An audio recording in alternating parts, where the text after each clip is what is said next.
for yourself and a cradle for your son. Let's not have a lot of tongue wagging in here tonight. Which bed should I take, sir? Oh. Well, let me face away from everybody, Radar, on account of my snoring. Oh, lovely. Henry, you're joking. Joking?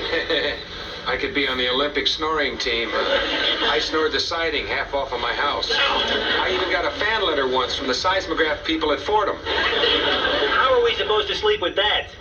Well, if it gets too bad, just do what my wife does. What's that? Hold me close.